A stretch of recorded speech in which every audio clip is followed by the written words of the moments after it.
kubera ko Clarissa agira umwihariko we azamahota gusa kandi aho hose ntazasubira inyuma uvuga ngo ikintu ashaka gukora aragikora atitaye kuri environnement ni umukobwa mwiza uri smart mu bitekerezo. Hano habaye igikorwa cyo gutanga amakayi amakereyo y'abana mwabonye ko hari abana natwe ababyeyi twari twabaherekeje ndetse na ba chairman bacu. Ibyo wakoze n'abandi ahubwo bakunga ukuboko bagufashe. Yavuze yuko yakoze afishe adafite amafaranga ukantu kansigaye mu mutwe kasigaye kirika mu mutwe. Amafaranga yakoresheje bino bikorwa yaje afishe yamaze ibyumweru hafi 2 iri hanze kandi nta faranga afite zo kubikora. Ibintu byantunguye cyane ariko umunota wa nyuma kandi yandika umubari aravuga ati munyandikira abana 30 batishoboye abandi munyandikire 10 batishoboye mubazane amafaranga nzayabona. Muraho neza nshuti za Kora Neza TV. Uyu ni wa mwanya wacu wo kuramya no guhimbaza mu bikorwa. Twagiriwe amahirwe yo kubana n'abashitsi. Twagira amahirwe yo kubana n'abashitsi badasanzwe bitewe nuko hari igikorwa cyarimo kiba mu kanya wenda turi buje kubagezaho. Ndabaramukije abarimo badukurikira bose ku migabane y'isi kuri irimo kudukurikirana nkuko bikurikirana mu bizi. Ni igihe cyari kibaye kirekire cyane Kora Neza itagaragara kuri mutandao kubera impamvu ziturutseho ariko tunejejwe no kuba uyu mwanya twagira amahirwe kuba umwaka ugiye kurangira Kora Neza ikaba yongeye kuza kuri mutandao kugira ngo irushirizeho kubereka ibyiza bya Kora Neza. Ngewe uri nyuma ya kamera cyangwa ndi imbere ya kamera of course nitwa Nibizi Clarisse niyo mazina yanjye. Nkaba ndi umumama wubatse ufite abana 3 ntuye Kasarani, nkaba ndi umuhanzi, ikindi nkaba mpagarariye organization yitwa Praise and Worship Organization in Action. Hariko iryo zina ni rirerire bacu. Rero tutarakomeza ndagira ngo abantu turi kumwe batwibwire kugira ngo turushirizeho kubana namwe. Murakoze cyane. Murakoze cyane. Nje banita amazina ya Kiruhura Mavugo cyangwa Dairo. Nje chairman y'ubuyobozi akarere ka Gasarani. Nanejejwe no kuba waduhamagaye kugira ngo twite bino bikorwa bya Gira Neza TV. Murakoze cyane. Twa Patrick Rezuma Mwinka. Chairman w'akarere ka Mwiki. Ongera ngabana chairman, vice chairman wa Nairobi. Sibeka Nairobi. Murakoze cyane. Gira Neza cyane naje banitwa Nyiramanyana Janine. Turi hano Mwiki mu karere. Hano mu karere ka Mwiki murakoze mushinga kuba muri kuganira. Amen. Murakoze cyane.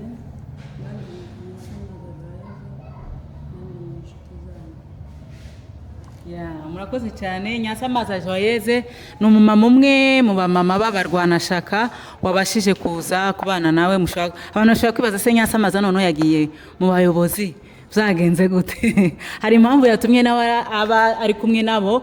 Uyu munsi twagiriwe amahirwe yo kuba mu gikorwa cyo kuramya no guhimbaza mu bikorwa arico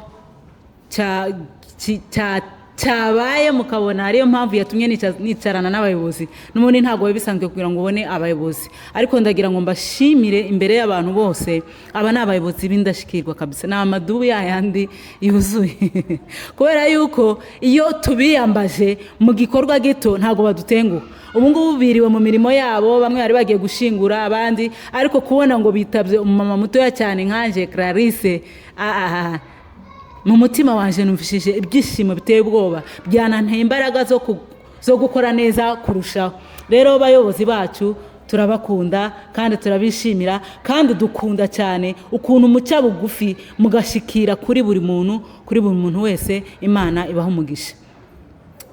Uyu munsi rero hari igikorwa cyabaye cyo kuramya no guhimbaza mu bikorwa, biba ngombwa ko tubana n'abayobozi bacu. Rero ndagira ngo mbaze chairman wa Mwiki ukuntu wenda igikorwa yaba yakibonye n'ikintu yabwira. Yasanze twarangije gukora introduction ya Praise and Worship in Action, mugenzi we n'uri buze kubivuga cyane. Ese niki wabwira abamama cyangwa abantu bashaka gukora neza ni iki kintu wababwira kugira ngo batinyuke? Natangiye mvuga kuko kino gikorwa nagitangizanyije amashatatu, aha ikintangiza 1000, ariko ubu nkaba ngeze mu idolari 200 biturutse through ngewe n'abantu bafite uwo mutima bagenda bajoyininga igikorwa kikagera aho kigeze muri uru rwego. Ni iki wabasha kuvuga? Murakoze cyane. Yes, murakoze cyane Clarisse. Igikorwa nakibonye kiri mu yindi level nini kandi ishimishije. Urebye ukuntu watubwiye historique y'igikorwa cyawe, nabonye umaze gutera imbere kandi cyane. Igikorwa cyiza ukora, buriya ikintu cyose cyiza cyose kirikora. Ikintu cyiza nubwo watangira ari gatoya ugasuzuguye, ariko iyo ari cyiza abantu bagikunze gusa kirikora. Niba uratangiye igihumbi kimwe, ubu nyine ubu tubwira ko wegera kugurira abantu ibiryo bya 50,000, wagaburiye abana 100 bo mu muhanda, urongerwa 150, aho haya abana imyenda, byanga byakunda nta mbaraga nyinshi bishiramwo, kubera ko byonyine bifite imbaraga. Ikigo cyiza cyonyine kiba gifite imbaraga, kigisunika, kiba gifite essence, kiba gifite amavuta agisunika kugira ngo gikorwe neza. Rero cyo navuga, nagushimira cyane. Kuko kugukorwa ni byiza, kandi nakangura n'abantu kukuyoboka, kugufasha, kukwegera, gusapotinga, mbese kugira ngo bino bikorwa bikore. Hari abantu basapotinga abantu batayobodakora. Ejo bundi twari mu hantu, mbwira abantu uti bari mu marushanwa ahantu, hari abantu baza hano Nairobi kutuhereza, kutubesha, akaza ngiye gufasha abantu, akafotora, akabitwara, ariko nta kintu na kimwe akoze. Akabesha, akabaza envelope, amafaranga araza mu kandi kanya, bikarangira gutyo. Rero ibyo ngibyo, abantu bafite amafaranga baza bareba abantu bakora ibikorwa by'ukuri, aribo basapotinga. Ntibajya basapotinga umuntu utajya ukora, kuko hari abantu babesha ngo barakora ariko batagira gute, badakora, bakiye faranga z'abantu ntibazikoresha. Rero rwose Imana yakunyujujemo, wagikoze neza, nje mbiboneye hano. Kandi buriya umuntu ufite umutima wo gukora uramubona, byanga byakunda uramubona, kuko niba ufite igihumbi cyawe muri buno buzima, ukagitanga ukagishira ku muhanda, ukaba ufite amafaranga, wambye gutekera mu wawe, niko yabivuze. Yavuze ngo yatekera mu wiwe, akabisohora ku muhanda, atekeye mu inshuro zirenga 2. Yavuze agabure ibambere, agabure abantu 100, asagabure abantu 150. Abantu atazi mayibobozo mu muhanda. Urumva umutima w'urukundo, kandi umutima niyo ko navuze ikibazo cyiza kirikora, kirisukuma, kiritwara. Rwose uri umuntu ukomeye, ibitekerezo byawe ufite ni byiza, ubikomeze kandi n'abantu bagushikira. Murakoze cyane. Reka twakumvaho na chairman wa Kasarani Maji kugira ngo agire icyo avuga kubw'igikorwa cyabaye. Yaje atinze, ariko hari ibyo yabonye, kugira ngo nawe agire icyo abwira abantu, cyane cyane si focusinga kuri Clarisse, ahubwo wewe bwira ba chairman. Namubwiye ukuntu umuntu yatanze n'amafaranga abonye afishe gusa, ahita ancamo, abonye iri afishe nakoze ndi takintu, ariko umuntu ahita abona iri afishe, ahita yohereza amafaranga. Ko nakongeraho, nabonye ufite kwizera kurenza urugero, kurenza ukwanjye. Yavuze yuko yakoze afishe adafite amafaranga, ukantu kansigaye mu mutwe, kasigaye kirika mu mutwe. Amafaranga yakoresheje bino bikorwa, yaje afishe ihamaze ibyumweru hafi 2 iri hanze, kandi nta faranga afite zo kubikora.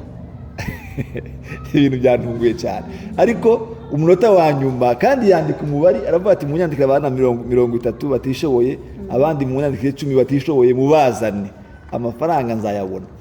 Abaheza itariki yo kubaheza amakayi, arangije umunsi wo kuyabahereza wageze, abantu bayatanze. Rero ufite umutwaro, ariko ufite n'ikintu cyo kwizera ibyo uhawe ujya gukora.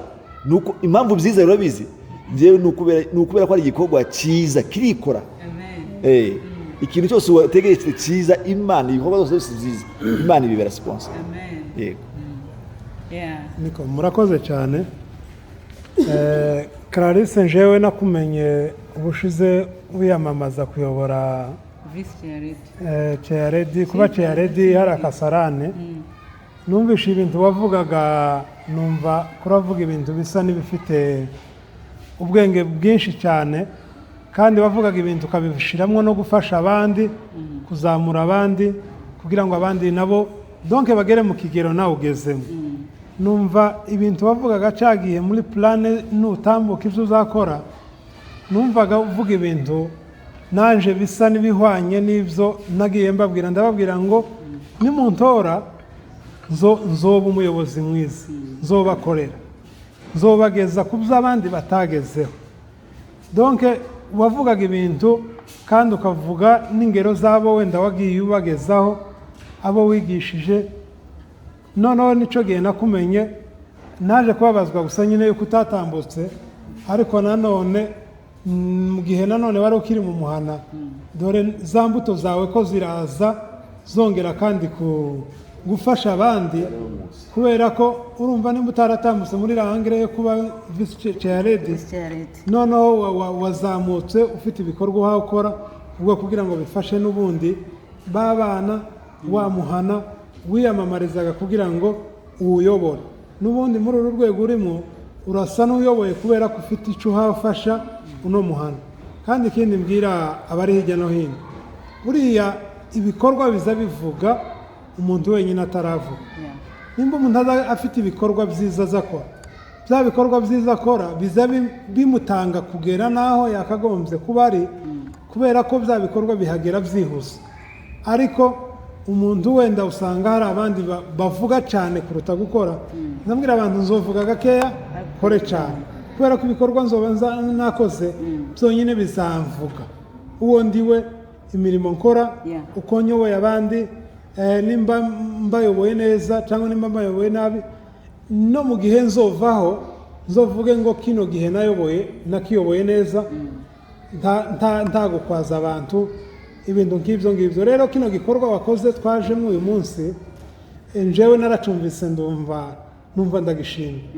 Umuntu utekereza akavuga ngo ngurira abana amakaye, ngurira abana amakaramu, hanyuma bazige, umwana nazaja ku ishuri azaza avuga ngo iyi kaye ni imibare, iyi ngiyi ni iya fizike, nimba mathematics n'izindi. Urumva uba ufite ikintu gikomeye wakoze kizozamura uno mwana mu gihe yakagombye kuba yabuze wenda ikaye, ariko mu gihe yayibonye akaziga akabona n'aho yandika.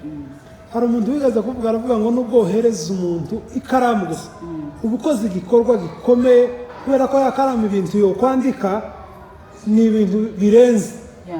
Ariko mu gihe utaba uyifite ntabyo wo kwandika, ariko mu gihe wabonye yakaramu urandika, kandi ibyo wanditse bikazagira akamaro kuri wowe no ku bandi. Nimba ntaba mfite ikaramu, urumva nta message nosiga n'undi muntu yoza ngo nanyura hano avuga ngo wenda runaka yanditse bino.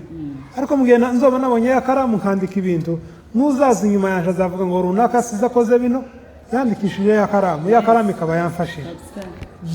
Izo ngizo ibyo wakoze n'abandi ahubwo bakunga ukuboko bagufashe. Nyine nk'uko chairman yarabivuze, hari abantu bashaka kwerekana yuko bafite ibikorwa bakabizana mu nzira yo kugira ngo babeshe abantu. Oro mu gihe bakabizanye mu nzira nziza igaragara kandi inafasha, nabo bakaba bonafashwa.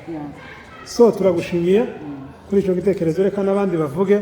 Imana ikongerera. Nkiraho ndashaka kubaza chairman kumubwira akantu gatoya. Wumvishije ahantu bino bintu byaturutse, wewe kubera ko twabanye naje cyane, niki wabwira Chance cyangwa uramuntu wavuze ko yabonye afishe gusa? Ibaze bino nawe amafaranga cyumweru nikoga kiri umunsi, nari nkiri mu kwizera gusa ko bizaba kandi mpamvu makonyenyegeza mwebwe ngo mushakira abantu umuntu aritanga. Niki wamubwira Mungu we? Chance nabivuze hariya, Chance ni umukire. Chance ntabwo ari umutunzi, ni umukire. Ijambo ubukire narisobanuye hariya. Iyo uri umukire ni ibintu bifite icyo bimaze, bimariye abandi nawe bifite icyo kubikumariye. Umutunzi ni umuntu ufite ibintu byinshi birundanyije, nawe wenyine ntacyo bimumariye. Noneho iyo bitamumariye ikintu, abandi bo ntacyo nabyo bigaragaza. Ariko Chance ni umukire kandi uzahora uri umukire, ntabwo uzagira ikintu ubura n'umunsi n'umwe.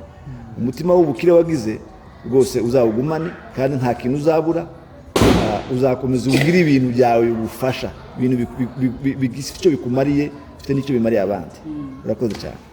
Turi kumwe na Kiyaredi wa Miki, ndagira ngo agire icyo atubwira, ndetse Kiyaredi nawe wamagiye yari buze ajya gushingura, wenda we yananiwe, nawe ndamushimira cyane, yakomeje kubimfashamo, twakomeje kuvugana, Imana imuhe umugisha. Reka rero Kiyaredi ahagarariye na Kiyaredi wa Magi agira icyo avuga kugira ngo abwire abamama cyane, nicyo ndi gutindaho, cyangwa n'abapapa.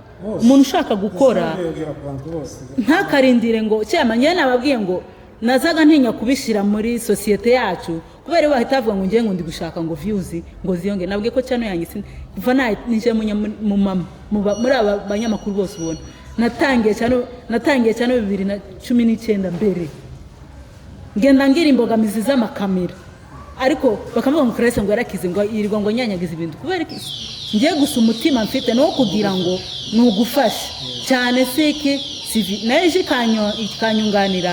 Ni byiza, niki wabwira nk'abo bantu kugira ngo nabo batinyuke bakorera Imana? Murakoze cyane, nishimiye kuba muri iki kiganiro twagute Kora Neza Clarisse Kora Neza TV. Yari yes. Okay, yamaze kubona ushibwe n'ijambo President in Action. Murambo Clarisse TV show. Mbona bihagije. None bakana bazinde Kora Neza TV. Okay. Amazina yanjye Kora Neza, ariko ndakora Neza TV. Ariko kandi yavuze ngo ni President Worship in Action. Ariko gikorwa mu Kora Neza TV, ariko hari andi macana agiye gusa nk'uko tuzatuya konfondara. Kora Neza, Gira Neza, Kora Neza TV. Nanjye naherutse nibizi Clarisse, ahubwo nari naribajije aho wagiye nkaheba. Wari ugize iminsi udakora, utavuga, utaririmba ngo uzane indirimbo n'ikindi gikorwa nk'iki ngiki, ariko turashimira cyane Clarisse. Kandi iyo dushima Clarisse tuba dushima undi muntu uri inyuma ye cyane, niyo jewe ndeba cyane. Uvuga ngo Clarisse niba afite ibintu ari gukora kandi bikagenda neza, nuko afite inyuma umuntu umusapotinga. Ndashimira cyane Gaston kubera ko ashigikira Clarisse mu muhamagaro we. Hari igihe umuntu ashobora kugira umuhamagaro ariko akagira imbogamizi z'uwo baturanye, kandi mu bintu byiza kandi kutabangamirana. Ariko ndashima Gaston cyane, niwe uzi uwa mbere. Clarisse azagaragara hano niwe mutekinisi. Rero turagushimira mwana wacu. Ndavuga bukeya kuri Clarisse, hanyuma mbone kugira ijambo mbwira abandi bagenzi banje. Clarisse jewe ndamuzi atangira kino gikorwa. Hari aho namubonaga ari mu bana b'Abanyakenya za mayibobo, nkibaza icyo ashaka nkakibura, nkabona ari gusangira n'abana badasa neza, abana basa nabi, mbese badafite uko bameze, ariko nkabona Clarisse arakomeje. Mbaza mukuru wiwe n'inshuti yanjye, turangana, turabana mu bikorwa byose, turanakorana no muri Siberika. Namanze Clarisse wowe uzona biraba bamwe n'ibikati, nanjye simbizi kuriya nanjye nzamubona nkabona hariya, ariko ofira ameze uko agenda abikora, kubera ko Clarisse agira umwihariko we, azamahota gusa, kandi aho hose ntazasubira inyuma. Uvuga ngo ikintu ashaka gukora aragikora atitaye kuri environnement. Ni umukobwa mwiza uri smart mu bitekerezo, ni ukuvuga ngo atekereza neza. Iki gikorwa bigezaho natwe bitugeraho, n'andi magambo ni nkaho atangiye kudufasha, ko nibo basha gufasha abana b'abarwanashaka, abana badafite base hano. Ni igikorwa cyiza gikomeye cy'urukundo. Ikindi kandi gutekereza ikintu cyo gufasha ni ikintu gisa nkaho gihenze cyane. Hari umuntu uzi utekereza gufasha ariko afite indi ntego, ariko Clarisse ukurikiranye ibintu bye ni ugufasha bidafite indi enteri. Hari abantu baza bakora amacano, yabivuze agasharinga gusa ngo mba views kora gutya, ariko Clarisse aza kubwira ngo nushigikire aha tubane mu gikorwa runaka. Rero ndagushimiye mwana wacu. Nkaba nabwira ubutumwa nabwira abandi, hari igihe utekereza gukora ikintu wewe ukumva ntabwo wabishobora ariko ukurikiranye inkuru za Clarissa yatangiriye ku mafaranga 1,000 n'amashu ni ibintu bikomeye cyane kugira ngo umuntu atekereze kuba wasangira n'abana amashu 3 kuri uyu munsi wa none ugere ku gikorwa c'ibihumbi c'amadolari hafi menshi ko niba hari igikorwa wakoze ugasohora 50,000 ni ikintu gikomeye ni ukuvuga ngo abandi tumurebereho Clarissa tureke gutegereza ibya mirenge ngo tuzofasha ibyasagutse bikeya dufite dutekereze kubisangira n'abandi bikeya dufite dutekereze kubisharinga n'abandi batabifite akantu gatoya ufite hari umuntu wabwiye ngo arashaka gusangira n'abana Noheli bonana sinamenye icyo ashaka kuvuga niba ashaka gusangira nabo mu buhe buryo kubera ko kenshi ngunda kubaza chairman nahise mbumubwirane nahise muhuza nawe ngaho genda muvugane na chairman numve umubwire icyo ushaka abantu benshi bakunda gusangira n'abantu kugira ngo bazane kamera ifotore gutyo ibintu bigaragare bifite aho biva cyangwa n'umuntu wamutumye ngo nkorera kino ariko ndashimira Clarissa kuko yakoze ibintu bimuva mu mutima agakora abikuye ku mutima nta yindi nyungu uzakomeze igikorwa cyawe kirivugira uyu munsi wa none twakibonye twaragiye tukibona ariko uyu munsi byakabije ni byiza cyane bivuga ngo uri kumwe n'Imana n'abantu tuzogushigikira Clarissa abandi nabo twigire kuri Clarissa umuntu ukora igikorwa cyiza tuzatumwigiraho tumwegere Clarissa mu muganirize ababwire uko yatangiye kugira ngo nawe ubashe kugira icyo wakora waganira n'umuntu wari ufite igitekerezo wumva watekereza ariko ukabura uko ubigenza ariko niwegera Clarissa mukaganira azakubwira uko yatangiye n'ahageze biguhe nawe kuba watekereza gutangira kugira neza gukorera neza abene wanyu gukorera neza akarere utuyemo gukorera neza igihugu gukorera neza ubwoko ibyo bintu byose na Clarissa birimo hagati ibyo bintu byose Clarissa ari hagati ndatekereza ko yabikoze bene data turebere kuri mugenzi wacu kugira ngo natwe twizamure yego iyo ufashije abantu nabo bawifashije ukuboko gutanga ngo niko kuza kwakira turusheho gukorera ubwoko bwacu tuzi aho turi aha turi si iwacu nimba hari utekereza gufasha abana bafite ababyeyi batabaye uba uri gufasha wa muntu uri ku rugamba dufite ukuntu kwinshi tugomba gufatanya n'abariya gutabara abana bariga ingo zabo ziri hano abagore bararya barambara bararwara bakavuza ibyo byose biduhe gutekereza icyo twabasha gukora dushingiye kuri mwene data ibyo yakoze sinarangiza ndashimiye abantu basapotinze Clarissa abantu bateye inkunga Clarissa hari imyenda nabonye hano abantu bagabuye nonaha ngo ni umuntu wabonye yafishe ahita ajya mu isoko agura imyenda arayizana kugira ngo Clarissa we watanga igikorwa n'ubundi abahe turagushimiye mama ibyo wakoze Imana iguha umugisha umuntu wasapotinze Clarissa yitwa ndahari yitwa Chance turagushimiye igikorwa wakoze wakibonye wabonye byinshi uyu munsi wa none hari abo warengereje izuba hari abo amafaranga bari bafite wenda yo kurya yari yateganije aravuga ati reka ndeke kurya ngurire abana amakaye uyu munsi wa none wabagaburiye abantu babagira neza turabashimiye Clarissa ukomeze imbere cyane ni heza kandi tuzagushigikira murakoze cyane namaze kwivuga navuze ko nyitwa Nyasamaza Joyeuse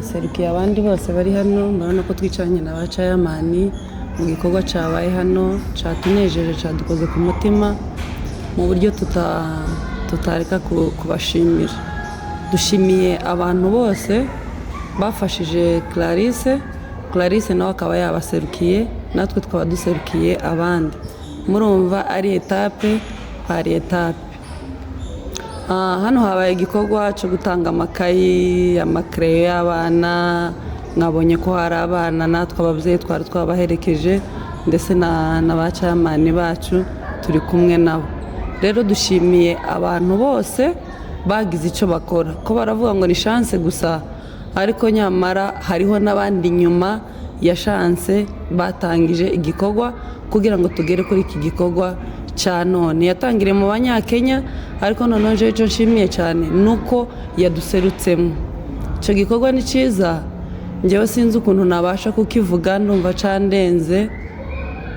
cyandenze kabisa, kubera ko kino gikorwa abantu benshi bari mu kudufasha, abishyurira ababyeyi basigaye amazu, abandi bakabambika, urumva ko bageze no ku gikorwa cy'abana cy'ishuri, kubera ko ari cyo gihe tugezemo, abana bagiye gufungura ishuri. Mwakoze, Imana ibaheze umugisha, kubera ko ni igikorwa kidasanzwe. Kandi icyo dushishikariza n'abandi nabo, ntabwo igikorwa kirangiriye aha ngaha. Urumva ko iyo ubushobozi bwiwe bwarangiriye ku mwana umwe muri famiye, hari abafite abana 6, hari abafite abana 8, hari abafite 2, 3, nyine uko abantu bagiye mbese uko umubyeyi agiye afite abana siko bose babashije kubageraho. Rero nshishikariza n'abandi nabo, abagifite umutwaro, abagifite nabo umutima wo gufasha, nabo barashobora gukomerezaho, kubera kuko yakoze kano gatoya yashobojwe n'Imana. Urashobora kuba umurenzeho kumurusha wewe, nawe wakora ugakomerezaho kugira ngo igikorwa gikomeze kugenda neza. Aha abagabo bacu bari bumva amakuru ko abana babo biga, noneho nabo bakagira imbaraga zo kugira gute, zo kugira ngo bakomeze igikorwa bagiyemo. Natwe ababyeyi twabyumva rero tubafite, natwe turabafasha abana bacu gupagasa, tukabashakira, ndetse n'andi maboko yose twiyambaza akaguma akadufasha. Rero turashimira abantu bose, mboneyeho n'akanya ko kubashimira abakomeje kutwishyurira amazu, abakomeje kwishyurira abana amashuri, abakomeje abana bagwara twabiyambaza bakabavuza. Ibikorwa ni byinshi, ababagaburira, hari ababaheza amafu, hari ababaheza imiceri, ibintu ni byinshi byo gufasha bano bana kugira ngo abana bakomeze bagire ubuzima bwiza, babeho nk'abandi bose. Icyo ni igikorwa nakomeza gushimira n'abandi bose, abari muri Australia, abari muri Canada, abari muri Amerika, abari mu Rwanda, yewe n'abari hano muri Kenya bafite ibikorwa nk'ibi bya Clarisse, abari munsi ye, abari hejuru ye, abari hagati, buri muntu wese level arimwo akoramo yose. Njyewe nk'umugore w'umutabazi nserukiye nk'abandi, mbaye mushimiye.